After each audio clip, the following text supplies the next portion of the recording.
Hey everyone, back with another video, another topic. I wish this was not so much wall. Okay, there we go.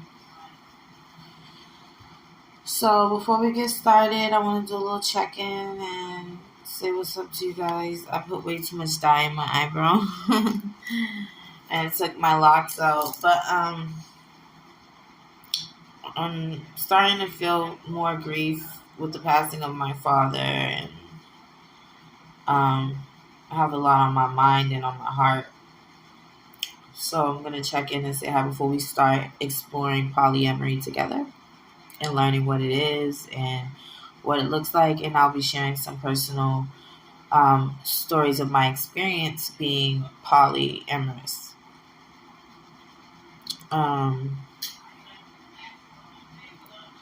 Life has potential, and life is how I'm feeling today. I popped more stitches and I'm in pain. Hello, viewer. So I have some notes here. It's not fully complete as far as I just wanted to get up and share with you guys while I had the space, time, and energy to do so. I will try to post the links that I have below and share with you guys my resources of what I found. But we're going to be exploring it together. So I know a little bit about polyamory through personal experience. And but I never really researched it or studied it or looked it up or what it means. And in the beginning, from my first poly experience, I didn't know there was a term for it. It just was. And as I got older, I started to realize that this is a thing and it's common. But yeah, let's get into it. So what is polyamory? Well, there's different relationship structures for polyamory. We'll get into that in a little bit. But what I want to explain is the difference between the different forms. Like there's polysexual, polyamorous, polygamist, polyandry, or polyandrous. And that's just a couple of them. There's more, but I really don't know too much about the other ones, but these are the ones that I recognize and hello viewer, that I recognize and that I'm informed about. So first of all, let's start with polysexual. What is polysexual? And then I'll also give you a story. So polysexual is defined as a person who is attracted to people of multiple genders, but also it also means a person who's polysexual engages with multiple partners sexually. That's different than polyamorous, which we're going to get into next. So, for example, true story. I started dating someone. I met them online. I'm going to keep it funky. I met them online. They were cool. We had a connection. So, we both talked about being poly. I was telling him I was polyamorous, and we'll get to the difference of that. And he was saying he was polyamorous too. But what ended up happening was later on, later on in the relationship, I realized that he wasn't polyamorous. He was polysexual. He didn't have, I'll tell you the polyamorous, the difference. So he didn't have connections with these other partners. He just had partners to have sex with. And I'm not polysexual, but I had to learn that about him, that he's polysexual and I'm polyamorous. I don't want to have sex with all these people. And also, we're going to explore the myths. Being poly is not about cheating or getting away or anything. We're going to get real deep into that because I found a link and I'll share it with y'all later. Now, let's get into polyamorous. So that was the story for an example. I identify as polyamorous right now. It's being involved in the practice of engaging in multiple romantic relationships with the consent of all the people involved. This is not cheating. It involves consent, transparency, trust, and communication. Okay, when you're in a polyamorous relationship, so I'll give you a story. I was dating someone and I identified with them as polyamorous. I told them I was polyamorous and they asked me, what does that really mean? So I explained to them that I'm in love with multiple people. Men and women that came into my life and I've gotten connections with and I cannot really let it go. Some of them are still around, a lot of them are not. I can't help that I love multiple people. I can't help that I can't let these people go. Hi, viewer. I have a connection with them. I care about them. They care about me. They have a connection with me. They respect me. And they respect my honesty. Let's move on to the next one. So that was polyamorous. We did polysexual. We did polyamorous. Now let's talk about polygamy or polygamist. So I'll give you the definition. The practice of marriage with multiple wives, husbands, or partners. This is usually religious based and is illegal in all 50 states. I did not know that. I did not know that polygamy, being married to multiple partners, was illegal in all 50 states. The reason why I didn't know, the reason why I didn't know is because I see all these fucking shows on TLC with, multiple wives and My 5 Wives and stuff like that. So I don't know if they're legally married. I never watched it. Well, I watched 1 or 2 of them. And then I did some, me and my partner actually came across a YouTube video about polyamory and stuff. And we was watching it and stuff. But I didn't really get into that show, but I see it's there.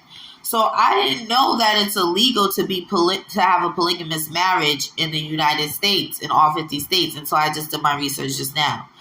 But what I'm wondering is, how the fuck are they on TV in the United States saying they have multiple wives and multiple husbands if it is illegal? Hi, Brima. I don't get it. How is it illegal if these people are polygamous? So maybe, I don't know. I have no idea. But I don't think polygamy should be illegal because it's usually religious based and cultural based. Like certain religions identify with the practice of polygamy, of having multiple partners. And let me say this. The reason why I believe I'm pro poly, is because as a person, as me, I'm not doing all that work for my husband. I'm not going to be doing all the cooking, all the cleaning, doing the babies, doing this, working, going to school. I'm not doing all that. So having multiple partners takes a lot of stress off of you. Like, I didn't want to have children, but my partners did. So they had children with other women. But we still have a relationship. When I'm not there, when I'm doing my own thing, when I'm at work, or when I'm isolating, my partner has another partner that can come and comfort him and make him feel good. And we'll get to it, but this is not about sex, okay? This is about companionship and partnership. It's not about sex. We'll get into that.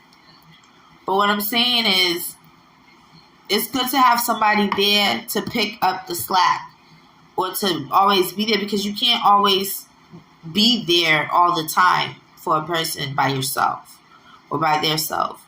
When I can't do it, there's somebody else there that can do it. Or when he can't do it, there's somebody else there that can do it for me. So that's really, but everybody communicates. Everybody is safe and gets, respects each other's space. What he has with that person has nothing to do with me. What he has with me has nothing to do with that person. Like Lil Wayne said, she said, "What about the bitches?" I said, "Mind your business." I put way too much dye in my eyebrow. Whoa. But I have bad lighting in this house, so I don't see it until I go on a ring light. This is way too much color. I look like a clown. But thank you, Prima. Yeah, my skin does look good today, but I think I overdid it with the eyebrows. And I gotta redo my hair because it's frizzy. So let's continue exploring. So yeah, I got down to that. Now, what is polyandry? or polyandrous, which I can identify as this as well, even though I'm polyamorous. Right now, I'm probably in a polyandry situation because I don't have another female partner at the time. Not a intimate partner that's mine. Like, my partner has female partners, but they are not really considered my partners. They're his partners. So polyandry or polyandrous is a woman having more than one husband.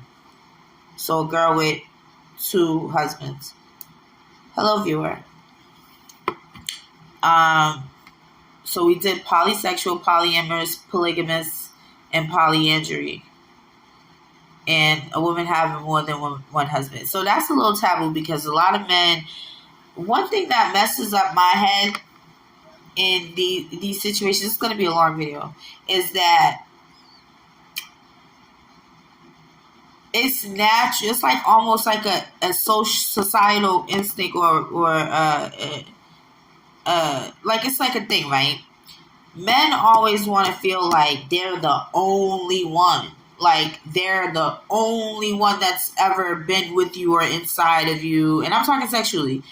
They don't want you to have ever been with somebody else. They don't want to hear.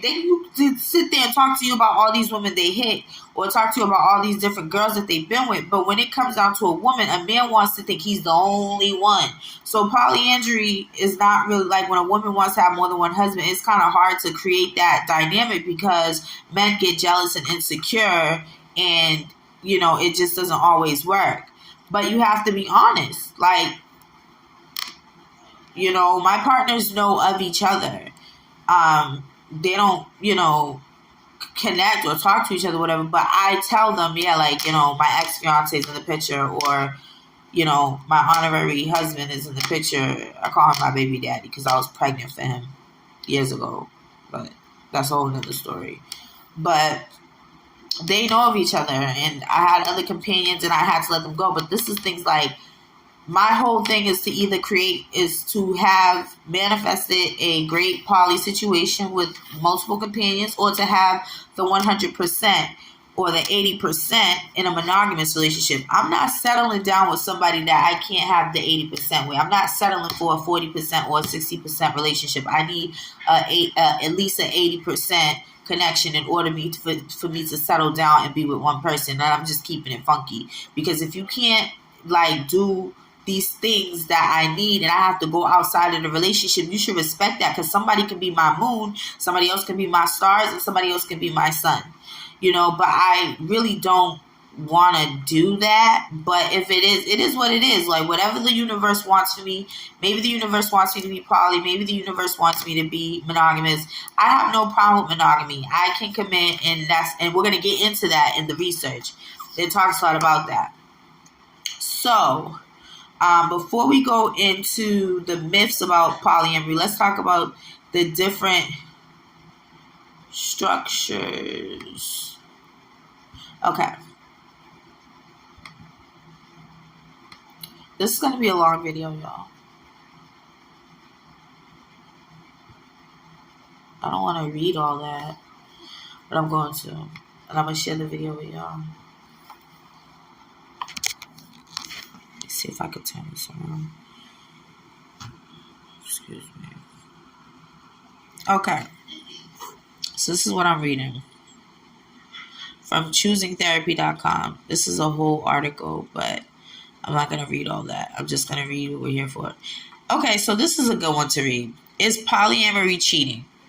Polyamory is not cheating. It is based on honesty. All partners involved must be aware of the kind of relationship they are entering into and enthusiastically consent to be part of it. That does not mean that everyone in a polyamorous relationship must identify as polyamorous or is dating multiple partners.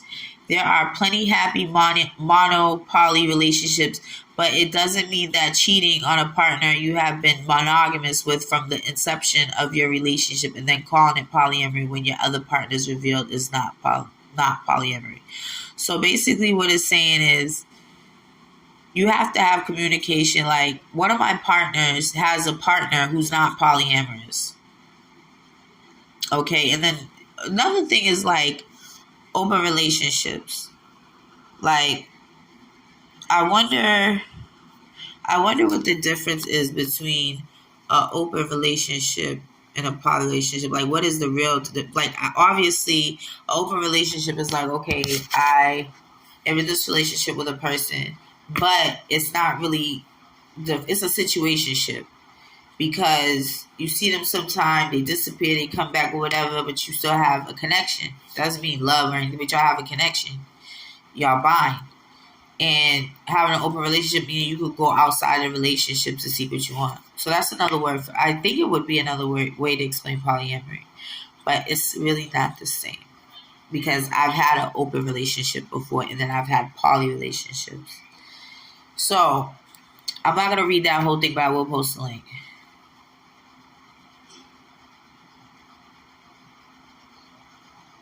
Okay. I'm not going to read that.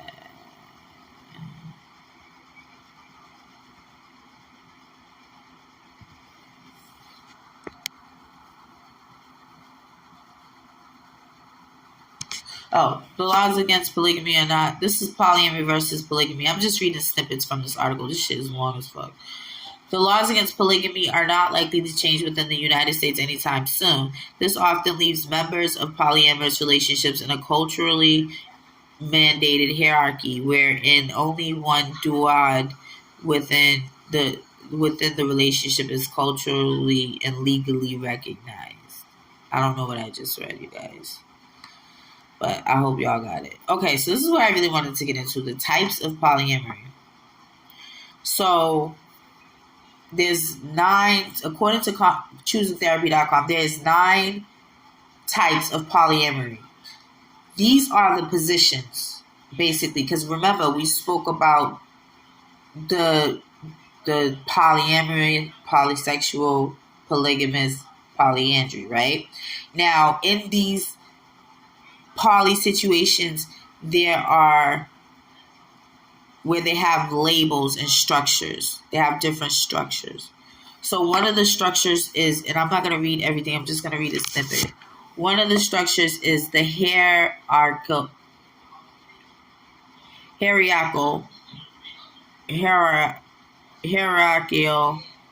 can't talk to it. Hierarchical poly, like a heresy. Hierarchy, I think that is. Well, in a hierarchical polyamorous relationship, there's a primary couple who may cohabitate, combine finances, have children together, or participate in other aspects of a shared life. This couple defines the rules for how they are allowed to explore secondary relationships. They may explore relationships together or separately. They may have established constraints around sex or time spent with other partners, or they may have veto power, which allows either person to end their partner's secondary relationship if they are unhappy with them. So these words are new to me, like veto power and hierarchical poly, even though I've heard these before, but so I hope y'all understood that, because I understand some of it based through experience, but I cannot explain that shit to you. Then there's number 2, anchor partners. Some polyamorous partners define their relationship as an anchor or nesting partnership instead of a primary. These monikers indicate that hierarchy is not present and all partners are considered equal, while still acknowledging that shared life commitments such as home, finances, or children are factored in defining the relationship. I don't understand that. It's just because my brain is on a whole nother, like, I'm so grieving, so I can't really understand shit right now. But I'm just getting through it. Fuck it. So, anchor partners. Polyamorous partners define their relationship as an anchor or nesting partnership instead of primary. These monikers indicate that hierarchy is not present and all partners are considered equal, while still acknowledging that shared life commitments such as home, finances, or children are a factor in defining the relationship. So yeah, I kind of have that. So I have an anchor partner. I could say that. The reason why they're my anchor partner, but there's more. But the reason why they're my anchor partner is because We don't define ourselves as having like some people can identify and label their relation. Oh, that's my boyfriend, that's my girlfriend, that's my husband, that's my wife, that's my companion, that's my partner. So we call each other companions or partners. We don't call each other boyfriend and girlfriend. And sometimes I just call him my honorary husband because he is, and that's a whole nother story. I just don't want to get married on paper. It's a long story, but triad. Triad poly. This is another structure. Some polyamorous couples choose to date other singles together, seeking a long-term partner with which to become a triad or throuple. Women who are open to dating couples together are often called unicorns due to their popularity of single women in the blank blank, I don't know what that means, community and the difficulty of finding one. Men who are open to dating couples together are sometimes called dragons. So basically a unicorn is, they're saying it in a way, but really if I give you say it to you in Ebonics, like unicorns are, say for example, there is, hello viewer, oh shit, I got dry gel on my hair. But say for example, you're a couple and you want to invite somebody else into the relationship, and they can't be with nobody else. So the unicorn female or the dragon man enters the relationship with the couple and they become a triad. However, the relationship is locked. She or he who entered the couple's relationship cannot have sex or other intimate relationship with nobody else but them. And that's why they call it a unicorn, because it's rare to find a single woman or a single man who is poly and wants to join in a already established couple's relationship and not date anybody else but that couple. That's what a unicorn or a dragon is in Ebonics. Just so you know. Hi, viewer. So then there's the quad. This is another structure. According to choosingtherapy.com, that's what we're reading. Some polyamorous couples choose to date other couples together, hoping to find a long-term relationship called a quad.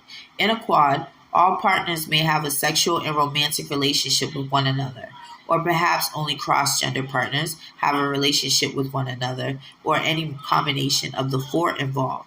Sometimes there are romantic relationships without sex. That's the point I'm trying to make. It's not about sex, particularly when an asexual or gray sexual partner is part of a relationship. Asexual means a person who's not doesn't have a sexual identity. Like asexual people, more than likely, it's hard for them to flirt. It's hard for them to have sexual attraction to somebody. That's what an asexual person is, just so you know. Number 5, polyfidelity. There's 9 of them. We're on number 5. Polyfidelity. I'll post all this in the Dating with a Diagnosis group and on the comments below when we're done. Polyfidelity. Some polyamorous relationships become closed and members engage in polyfidelity. This is when all members of a poly relationship agree not to seek romantic or sexual connections outside of the established relationship structure. Polyfidelity often occurs when polysaturation has been reached or the inability to add additional partners due to time and energy constraints. So that's self-explanatory. Basically, if you're in a triad or a quad or whatever, you decide, the group of partners and companions all decide that they're not going to pursue any other partners outside of their relationship that they already established. It's done. They're together. That's it. Nobody else can come in.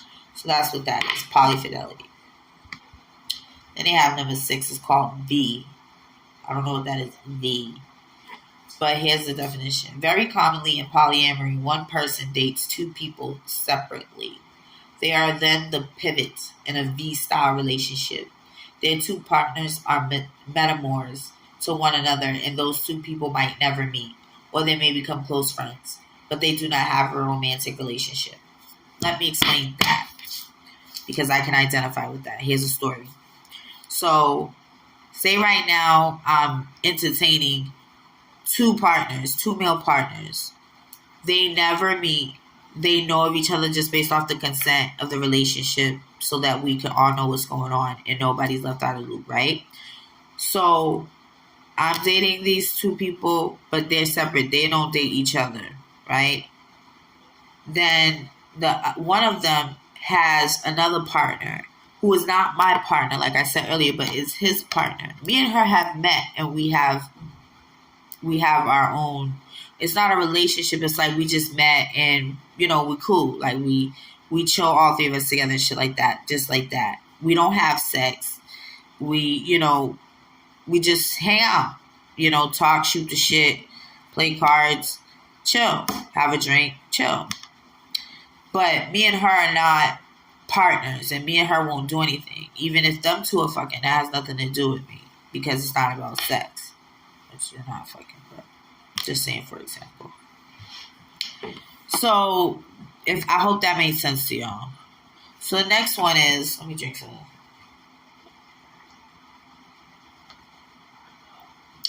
Mountain Dew. I just had a craving for it. I got some. But anyway, relationship anarchy, number 7. In relationship anarchy, all participants are free to connect with others romantically and sexually without the restriction of rules, labels, or hierarchy. Relationships evolve organically between the partners involved, which are rooted in trust, communication, and autonomy. Relationship anarchists may still have anchor partners that they live with or share other commitments with. Okay, I hope that made sense. Then there's solo polyamory, which I can identify with as well. A solely poly person typically prefers to live alone and has multiple partnerships that they do not define in a hierarchical manner. Hi, Antonio. So that's solo polyamory. The reason why I identify with that is because I don't want to live with my partners. I don't want to live full time with my partners unless we have like our own space. Like my room is my room. I don't want to share my room with somebody. I'll share the living room, the kitchen, the bathroom, but I don't want to share my room, my bedroom with anybody like that. Like full time for years. I can't do it. Like if that's gonna happen, like I said, I say this all the time. I need a 2-bedroom, or we have to have separate apartments and live close, and that's it. Because I'm sorry, I can't do my companions, the partners that I have, the way they sleep and what they do in the bedroom. It like it's just annoying. Like I can't do the fan on and all that other shit and the heat, and I just no. Hell no. I be gone, girl. I'm telling you, I be gone. I'm like, and that's how he get rid of me when he's tired of me. He just puts the heat on and I can't breathe. I'm like, okay, babe, I gotta go bye. So here's number 9. And this is the last one of the structures of polyamory.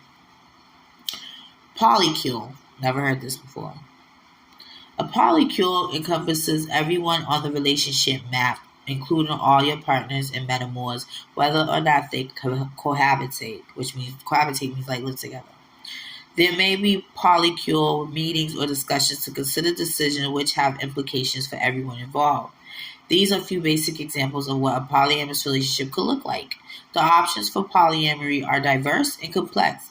Relationships often evolve over time based on partner self-exploration and a practice of deeply connecting and honestly communicating with one another.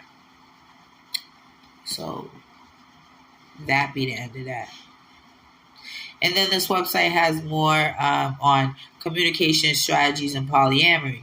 Some complications of polyamory, like jealousy, insecurity, being intentional with time, rules, and boundaries. And all this stuff I already understand intuitively. But this is written for people who may want more information. How to talk about polyamory with a partner. Be intentional. Start with what works. Use I statements and feeling statements. Focus on love. Don't rush. Don't do it alone. How talking with a mental health professional can help. I don't know why you would need to talk to a mental health professional if you just talk, but you know what? This is really good for dating with a diagnosis, information, and resources. So, yeah. Now, we're going to move on to the myths. I told y'all this is going to be a long video. No.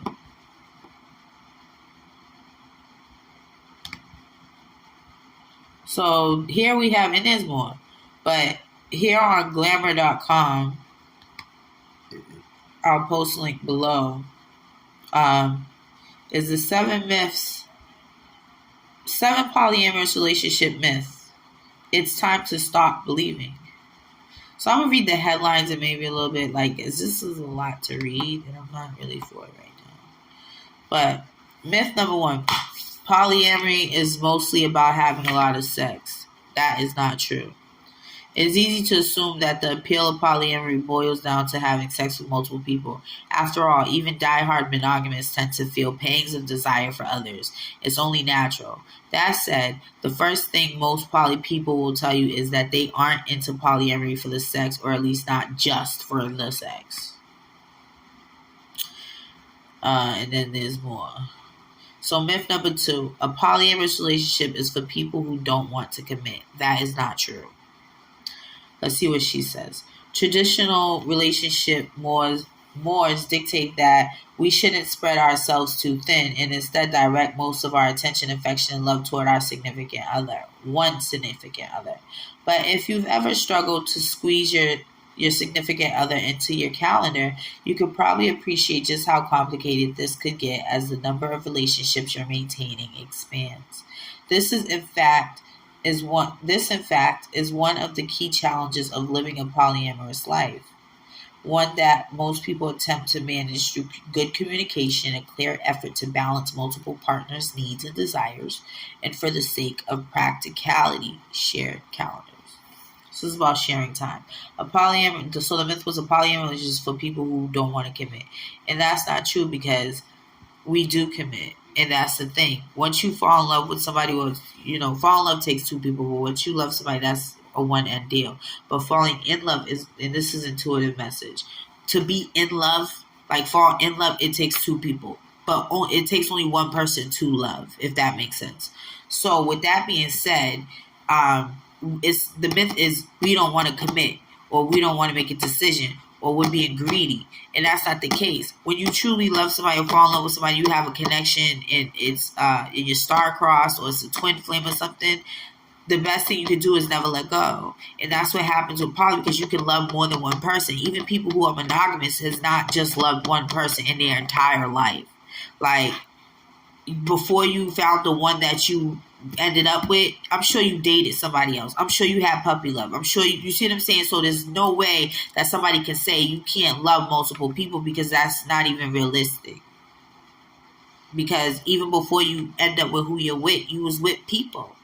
And that goes back to saying, like, with polyandry and a woman having 2 men, and a man having a conflict about it, is like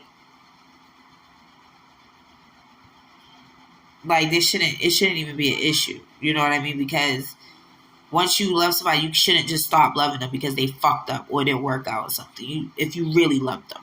So love doesn't have boundaries like that. Love is not possessive. And, this person can't do nothing else. And this goes back to the article that I posted a couple months ago about taking a relationship break to explore yourself and get to know yourself and experience things, and then come back to the relationship if, once you grow a little bit and maybe you outgrew that relationship. I feel like I outgrew one of my relationships with one of my companions and partners, and it sucks because I really did outgrow it. And I want it so bad to be not how it used to be, but I want it so bad to like move forward. I want it so badly to grow and stuff like that. But the thing is I outgrew him, and I'm trying to make a connection with somebody with him that is probably not even there, and that hurts. But that was based off the fact that we can't commit, the myth that we can't commit.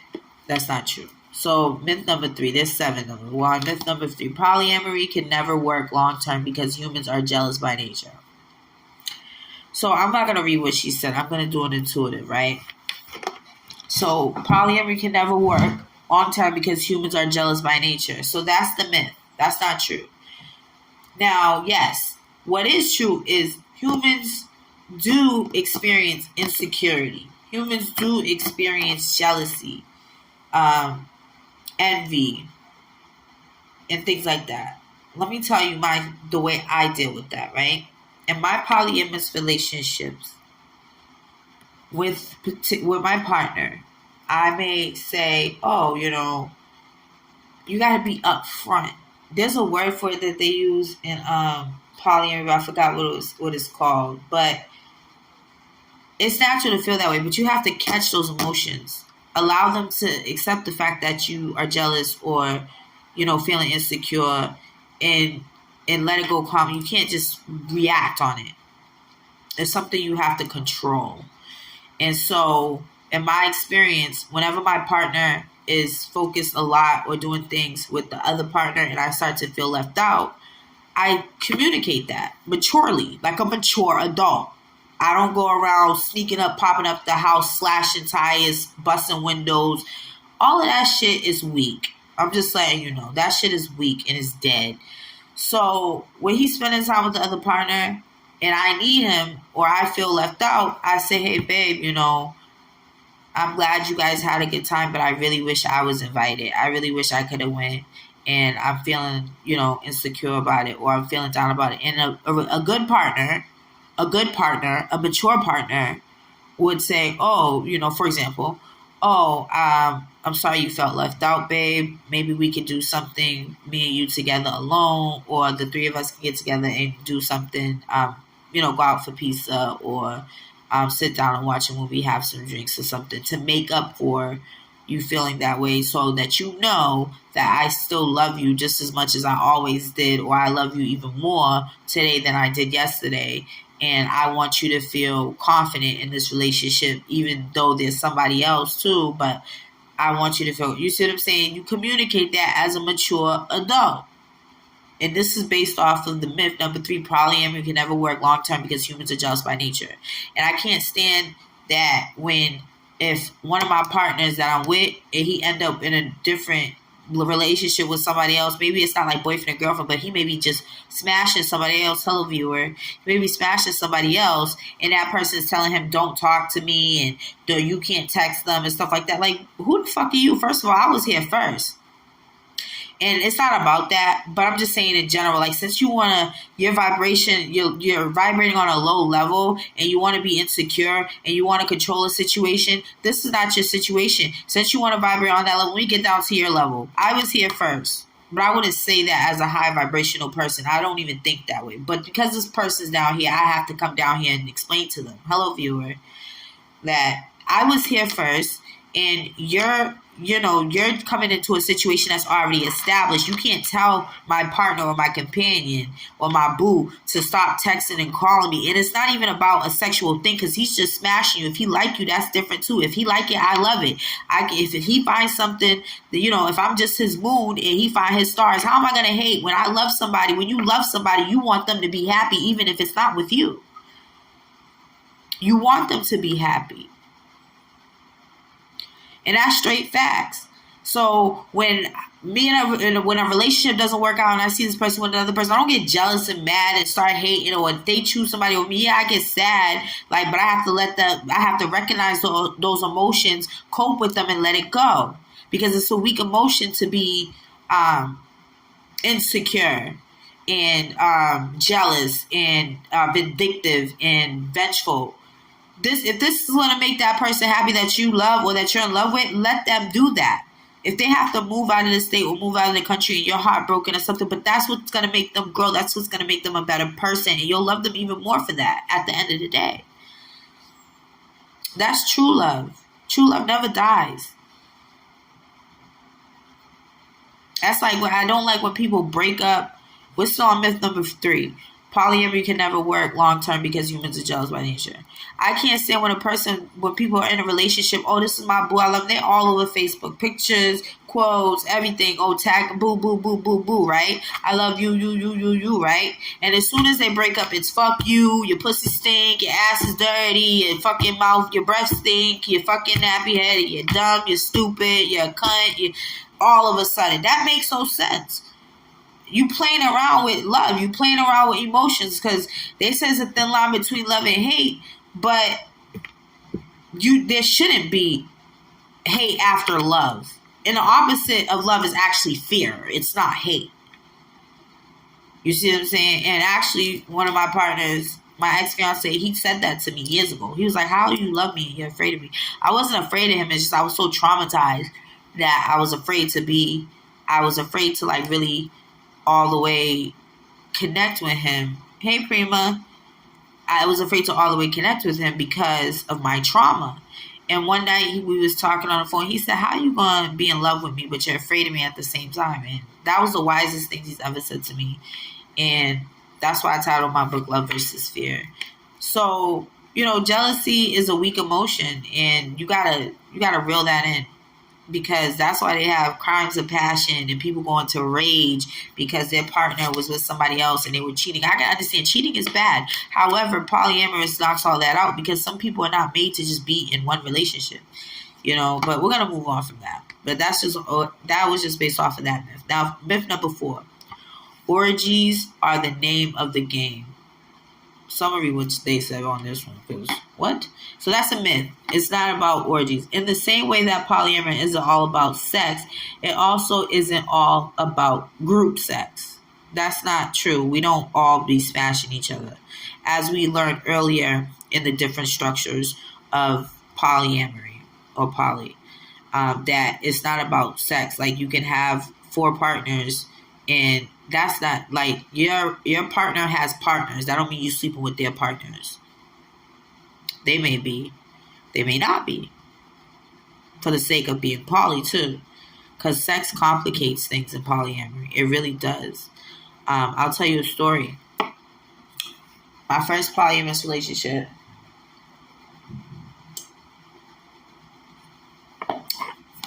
like I said before earlier, my first polyamorous relationship was when I was 17 with a man and another female. It lasted about 9 months, and the first 6 months were great.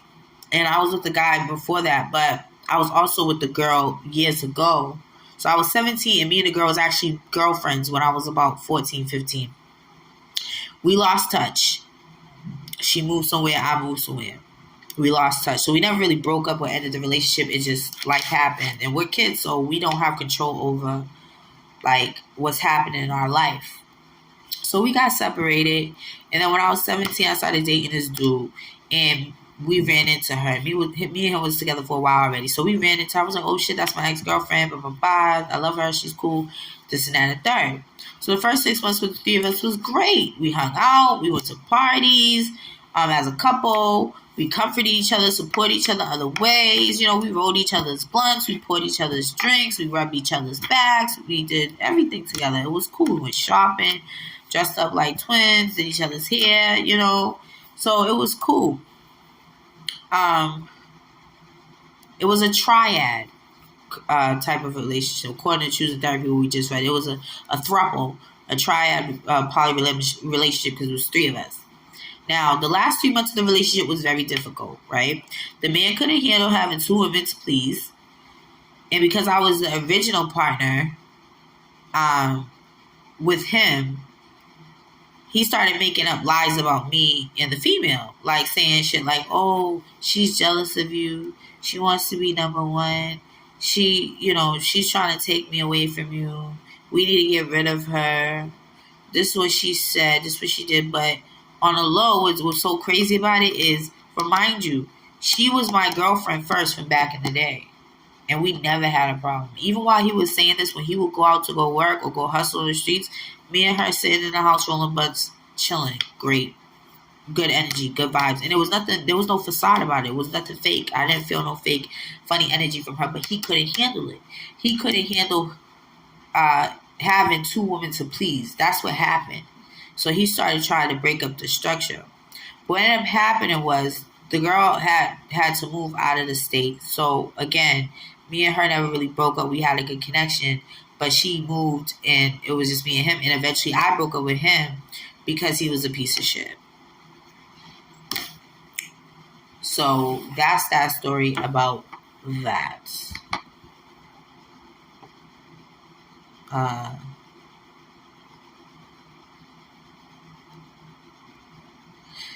Okay, we're going to get real XX rated right here with this one. It says, sure, group sex happens in certain relationships under certain circumstances, but there are plenty of poly people who never have group sex, and those who do don't necessarily have it all the time.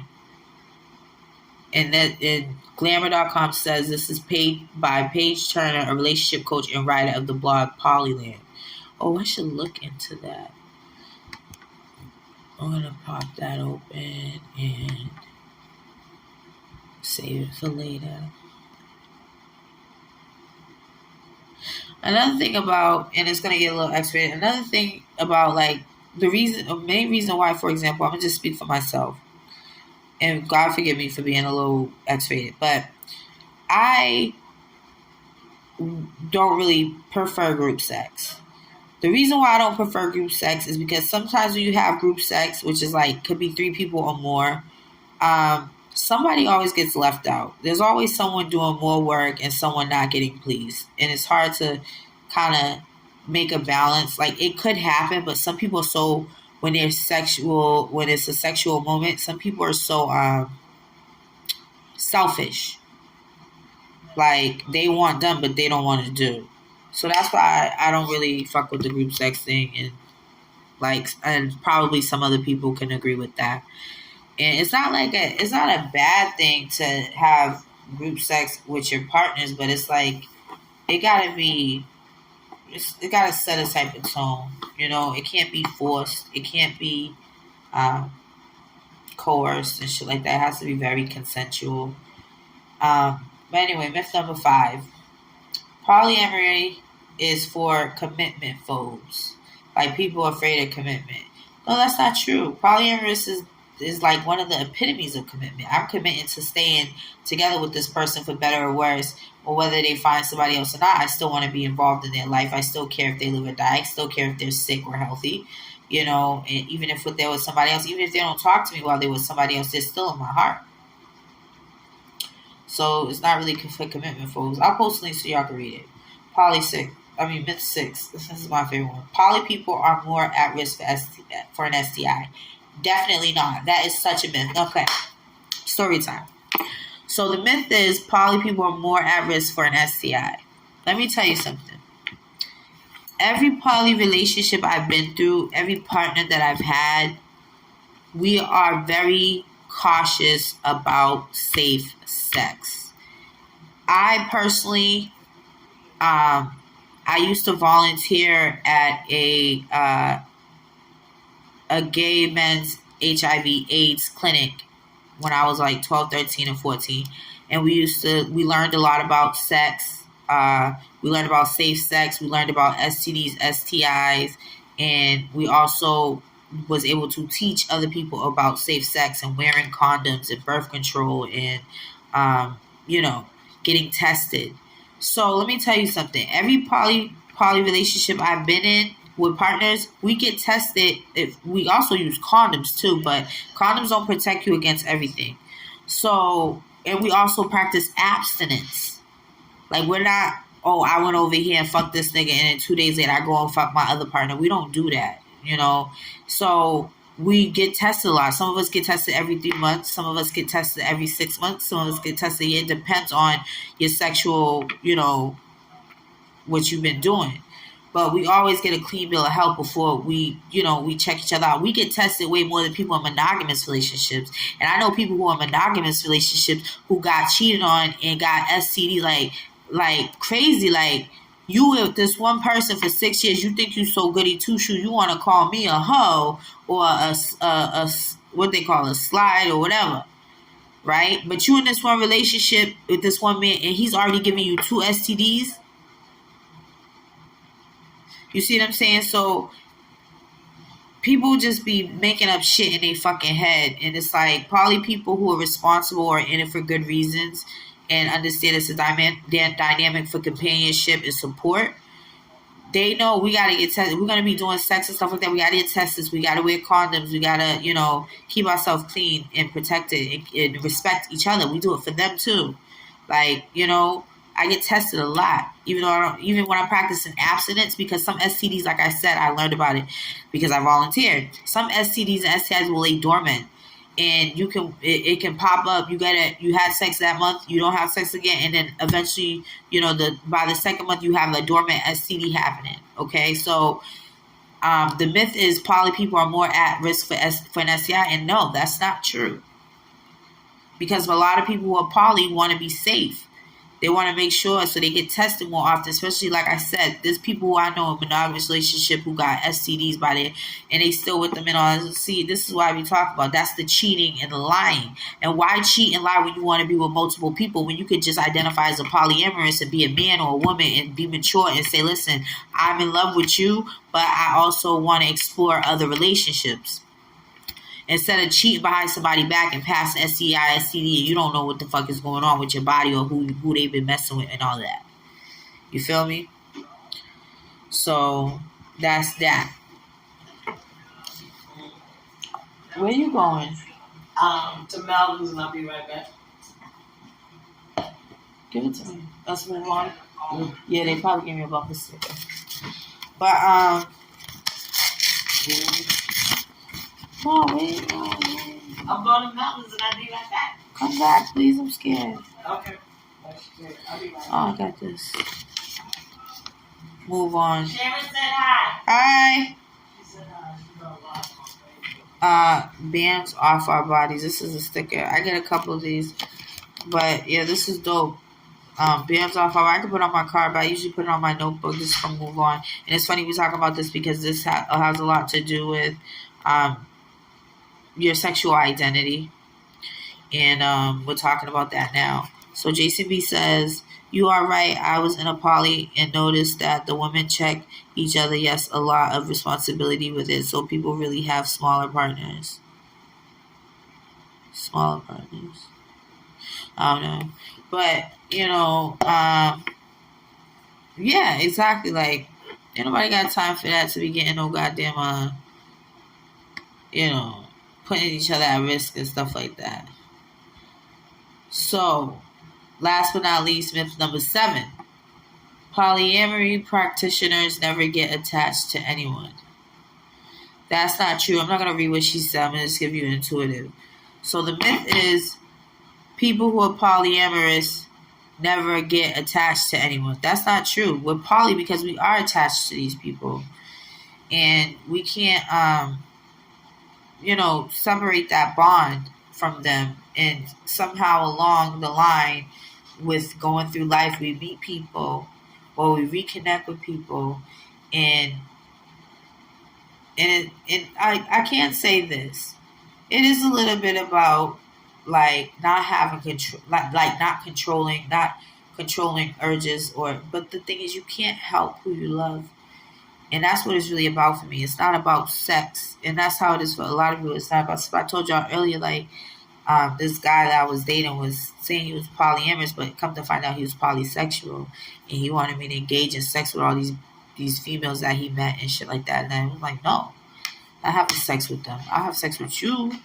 I'm not having sex with them.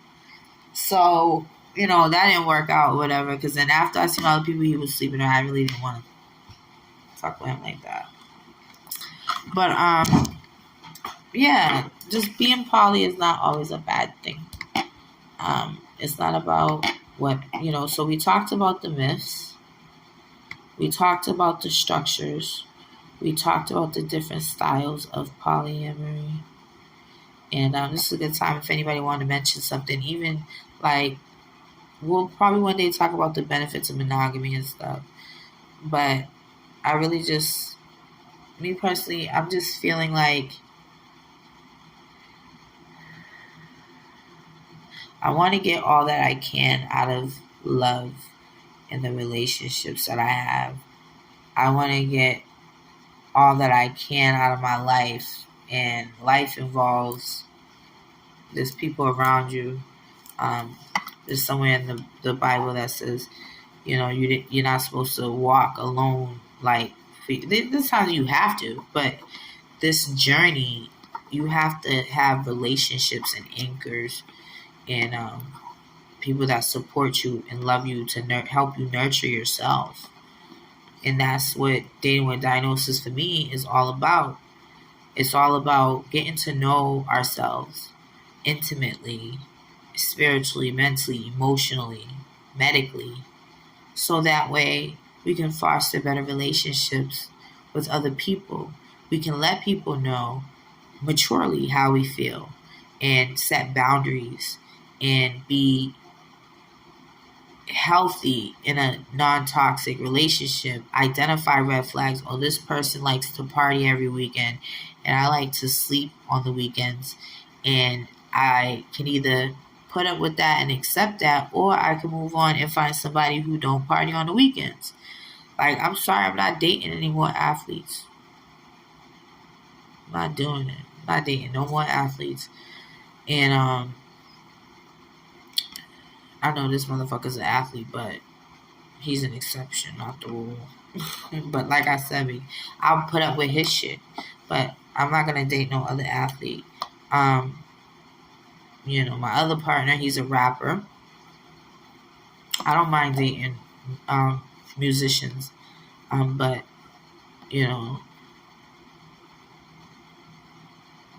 and I'm an artist, I don't know what it would be like to date another artist. Every time I did try to date another artist, it never worked out, it never went far, never went past the conversation we had. But me and musicians got good connections, but athletes, like, I just put up with his shit because I put it up with his shit. Another thing I wanted to mention is I don't post my partners online, even though as much as I would love to show y'all how cute they are, how cute we are together, and things like that. I don't post them online because I like to protect my partner's privacy and stuff. Even though sometimes they tell me to post them and talk about them, like I'll talk about them, mention them, but I'm not gonna be saying their names all the time and putting them online, because even one of them don't even have Facebook, so he don't like Facebook at all, and I have to respect that. And that's my privacy, but I'll share, I share shit, but some things I just keep to myself, but they do exist. And my mother loves them. She loves them. And she likes, sometimes they do better for me. They do better for me. And gotta respect that. And we take our time. Everything's organic. And it's a benefit, because when I can't be there to run an errand for him or pick something up, or he can't be there to do something for me, it's okay for me to go to my other partner and ask them for support and help. I'm sorry this video was so long, but thank you for having me. Thank you for watching. Thank you for supporting. Thank you for commenting. Hello, viewer. I'm going to be ended it in a minute, but I just wanted to mention that don't be scared of polyamory. There's people out there who is sneaking around and cheating, and they don't have to. And there's women around here who's insecure and possessive, and there's men who are possessive and insecure. Like, I had a partner, like, I can't fuck with him no more because he's too possessive. He wants to possess me, but he doesn't even know me. Like, I put something on TV that I enjoy to watch, and he's telling me turn it off and shit like that. And, like, you don't like what I like, that's fine, but you're not going to ruin what I like for me. And you're not going to sit here and talk about you're mine, you're mine, you're mine, you're mine. And it's like, what are you doing for me to be yours? You ain't that nigga. Like, you act like you that nigga, and you ain't that nigga. I got that nigga. And a female sitting there acting like she's that bitch, and she really ain't that bitch. Your pussy ain't gold. You ain't gonna, possessing people. That shit's dead. You can't. That's like being a slave. Like having slaves. Like, your man or your woman is your fucking slave. They can't have friends. They can't explore other things. They can't be experienced. Like I said, it's not about sex. Sex is part of it, but it's not about that. Some people need to secure themselves. You know what I mean? And it's annoying because, how many times that I have a partnership, I'm trying to build something with somebody, and they start dating somebody else, and that bitch talking about, you can't type that. And it's like, come on, like, play your position, be in your role, play and stay with. Me and him has nothing to do with you. And I don't give a fuck what he's doing with you. Long as it ain't something that's going to be disrespecting me or fucking up my macabre and my aura and my energy. Okay? So that's how I feel. And if they like it, I love it. And remember, I am queer. So I don't just date men, and I don't just date women. I love them all. And I know that's personal, but I'm sharing it with you. Pride Month just happened, so yeah. And I love myself. I want to be strong to be alone. If I ever have to be alone, I want to be strong enough to handle that and be okay with that. But right now is not the time. Right now is not the time for me to be monogamous. Right now is not the time to be single. And we get there with time. Oh, look at my 50. Okay, so that was it. I'm gonna try to post some of these links below, some highlights on. I'm gonna put this on the Dating with a Diagnosis group. I just recorded it here because it's easier for me to save it from my page than it is from my group. So I recorded it here, but it is for the Dating with a Diagnosis Facebook group. I want you guys to try to take the survey that I posted. It's a 2-part. You can take one, but it's a 2-part survey sometimes. So the first survey is like yes or no, and then the second survey is like 1 through 5 ratings of, and they're both very, very short. And I'll post them below, but I also have them circulating on social media. And the survey is just to ask, how does recovery affect your relationship? Does being in recovery or being diagnosed affect your relationship? Do you do better in a relationship with your diagnosis? Does it hurt? Did somebody tell you not to date because of your diagnosis? And it's not just about mental illness or addiction. Sometimes dating with a diagnosis can be for people who are diabetic or have cancer, who have MS, or who have HIV and AIDS. And it's completely confidential to take the survey. I'm looking for people to contribute to the project, to work with me on it and establish some, do some work with it and research with it with me, because I'm doing all of it alone right now. And but there will be a book coming out. It's already copywritten, Dating with a Diagnosis, and it's a self-help book. And you'll be able to journal in the book about yourself, and then journal in the book about what you want to see in a partner. Also, before we move on, my book Autopilot will be released sometime this year, hopefully. It's an anthology of poems, and it's a little different than Love versus Fear, Love and Suicide, and The Mental Stigma. The poems are more brighter. They're not coming from a dark, grungy place like the other books were. They're coming from a light. And I hope you guys read it and enjoy it. I post excerpts, like little snippets of the poems, so you guys can have a feel about it. I also started a short story series on Kindle Vella, which is a platform to post short stories by episode, so by chapter or by episode. So there's 2 episodes up right now on the Kindle Vella app. I'll try to post that link below. It should be free. Also, Love versus Fear is free on Amazon Kindle as well. It's $15 on Amazon. It's also in Barnes and Nobles, and you just look for Love versus Fear by Ziona, Ziona, or Priestess Ziona. It depends on the platform. Some of them say Priestess Ziona, some of them say Ziona. And I just want y'all to enjoy that art. I'll keep posting poems, especially from my previous book. I think they're very enjoyable. I love to share my art. And you guys are great. If you want a signed copy of my book, I would rather you purchase it from me, and then so I can sign it as a donation. And if you purchase the book from me to get a signed copy, you will get a discount versus buying it online.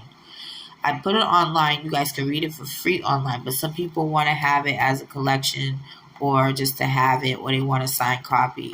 And I don't have a problem with doing that. And then when you get the signed copy, you purchase it from me directly and you get a discount. I think it's like 69% off. So instead of paying the $15, you'll pay about like $10, unless you want to pay the $15 to donate. But yeah, and what I do with the money is I buy more books. So, because I have to pay the printers, I got to pay the publishers. So yeah, I hope you guys enjoyed that. like I said, I'm grieving, I'm in pain, and I really just wanted to do this to get my mind off of the pain that I was in physically and how I'm feeling emotionally. But I'll be all right. And happy 4th of July weekend to everybody. It was nice chatting. Hope you learned something. Remember, you are loved. Peace.